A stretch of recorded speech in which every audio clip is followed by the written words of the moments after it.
Hello and welcome to Switzer. I'm Paul Rickard filling in for Peter Switzer. This week, two gurus looking at small and mid-cap stocks. First up is Jun Bei Liu, the Chief Investment Officer at Tribeca Investment Partners. And she's got some very interesting things to say about companies like Life360 and a company that was a small cap, I guess is now a mid-cap, and will be a large cap possibly one day. That's Pro Medicus.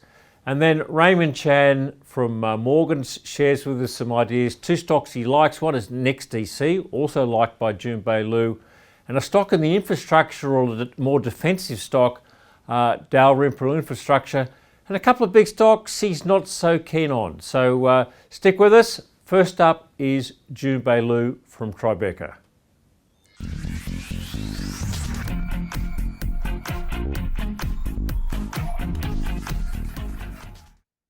Joining me now is Jun Bei Liu. Jun is the Chief Investment Officer for Tribeca Investment Partners. Jun, welcome to the program. Thank you for having me. I want to talk about some what looks interesting at the small and mid-cap end of the market, because we've seen most of the activity in the big caps, but I think everyone's suggesting there's got to be better value and better performances out of some of the small and mid-caps. So maybe I can throw to you up front. Just maybe you could just comment on a couple of stocks you really like in that area at the moment. Absolutely. There's actually plenty of them. One of them, actually, we spoke about it previously and just under the takeover offer now today, which is Mermaid Marine, MRN. It services a lot of those technical specialist boats, and now sort of being under the takeover offer. That's put that aside now. Other opportunity we want to talk to Life360. It's a tracking device sort of company. It's been doing really well in the US. It ranked really highly across some of those platforms. Just started to monetize its great platform. Maybe you can explain what Life360 does. So it's a bit like a tracking. It's a bit like an Apple AirTag. So they provide the app. If you download the app of Life, it the potential opportunity to to track your children, track anything that you put this device onto. Right. Give you real life analysis of what they're doing their phone or what they current status are. So it is a very highly sought after application as well as device. It made an acquisition of the business called Tiles. I don't know if you remember, physical tile, to really replicate the AirTag that Apple has. And since then, it really has grow its reach, grow this growth revenue per user quite significantly. So this business is actually competing very aggressively in the US. It is ranked as the top 5 apps there in the US compared to some of its social platform of competitors such as Facebook and others. So it's doing really well, and it just started to monetize this incredible platform. The company just reported its great results, EBITDA revenue way ahead of expectations, and I think the growth platform, the growth trajectory is way ahead. For this company, share price has a bit of run. I do think there's significant runway ahead of it. And in terms of how it's going in the US, I mean, we've seen it, obviously it's a global market that it's competing for.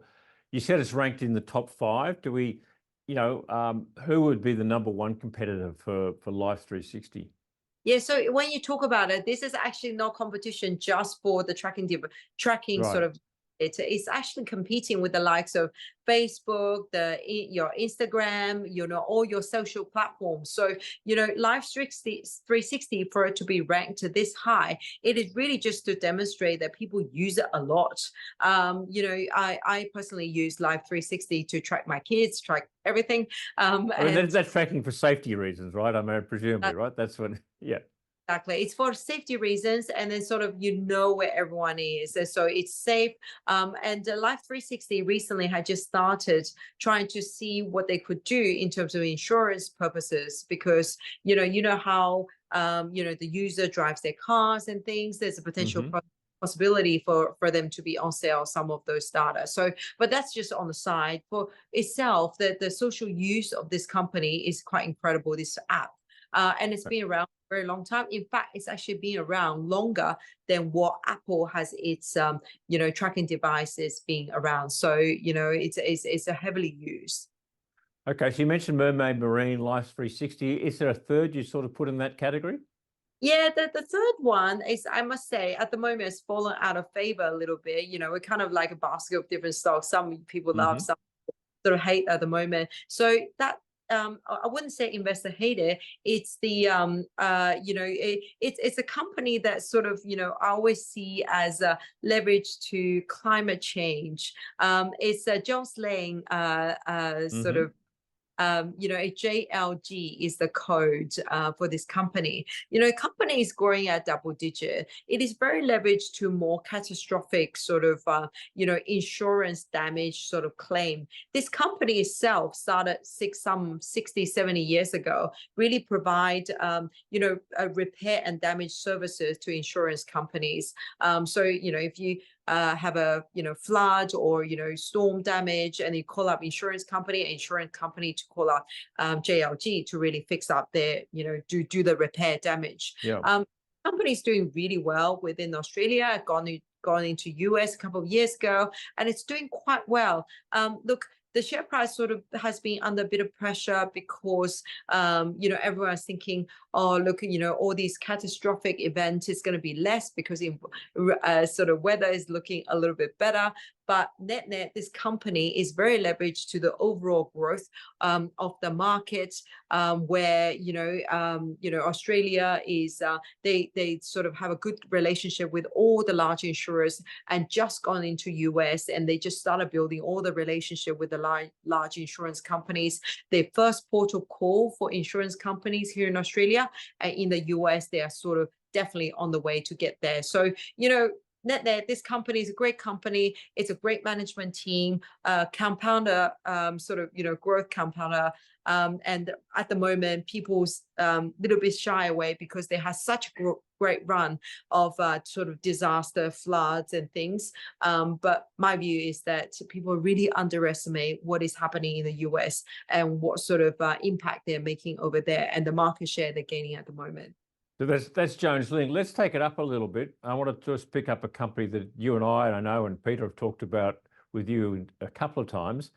And that, of course, is a company involved in the education field, IDP Education, which is a lot of people seem to like, but it's been struggling. It's had a few external factors go against it in terms of, the government, and both here and in Canada, sort of making life a little more difficult. What's your view now of IDP Education?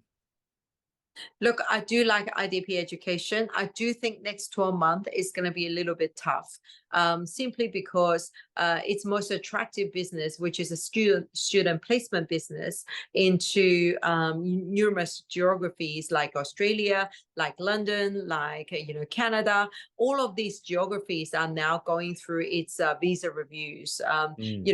Student placement business has been so strong. A lot of Asian student wants to go overseas post the pandemic, and and a lot of those countries are sort of putting sort of caps on how many students they would take into those countries because cost of living pressure, and lots of students coming to their countries. So look, for the short term, there's a bit of pressure, but as a long-term investor, I certainly think it's a great business. It just reported its first half result. It has demonstrated it's done so much better than the rest of the industry, some like 20% better than the rest of the industry. So I do think this is a long-term buy.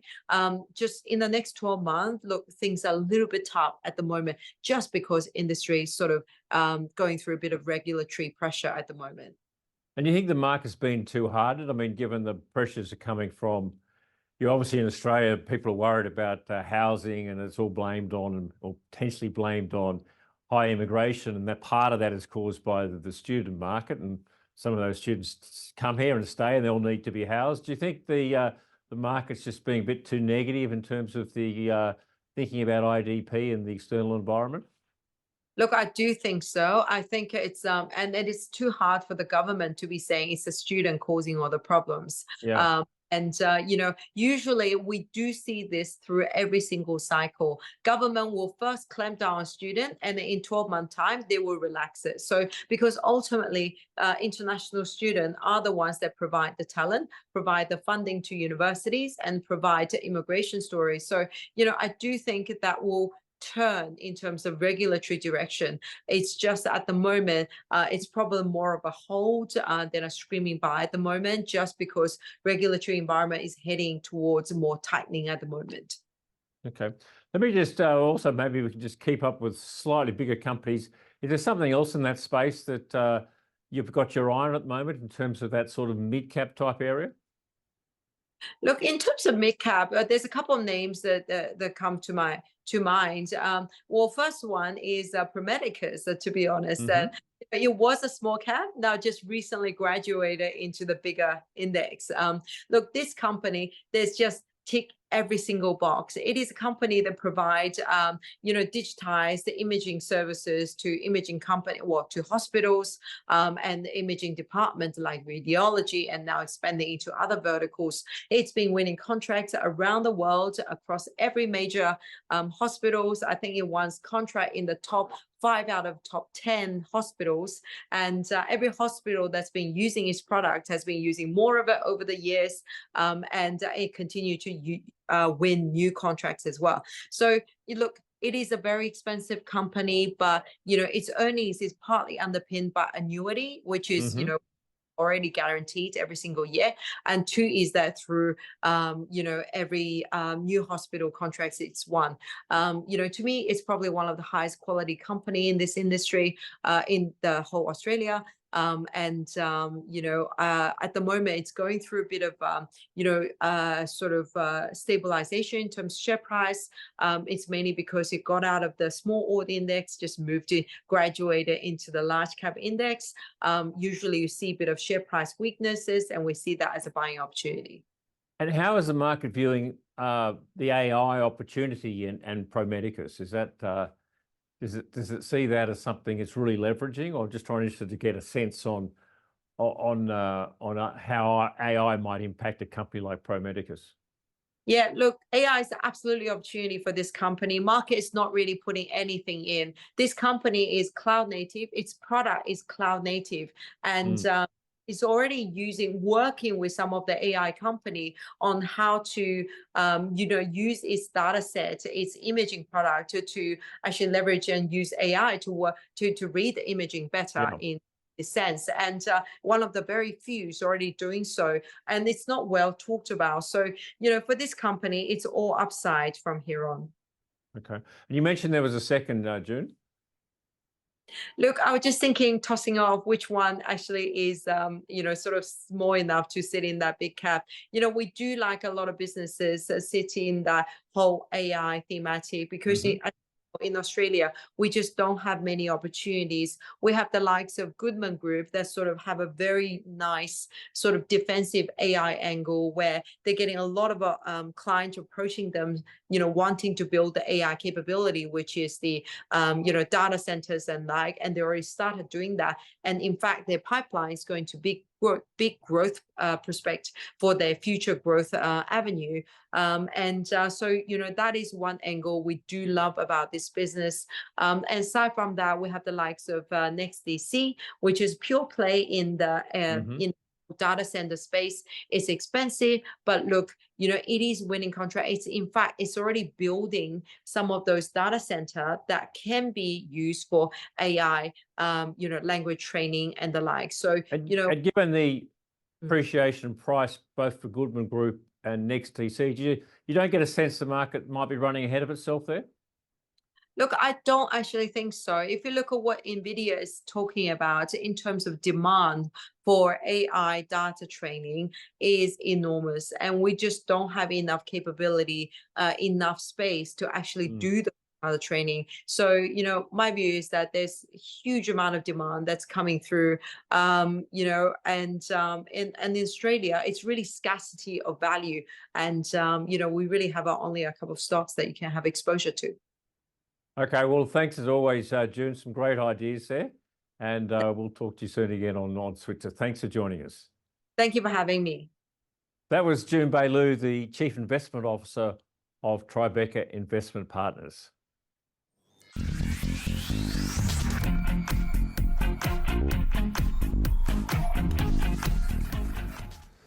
That was Jun Bei Liu from Tribeca Investment Partners. My next guest is Raymond Chan from Morgans. Now, if you want to see Raymond, you need to be a subscriber to the Switzer Report. To become a subscriber, go to switzerreport.com.au.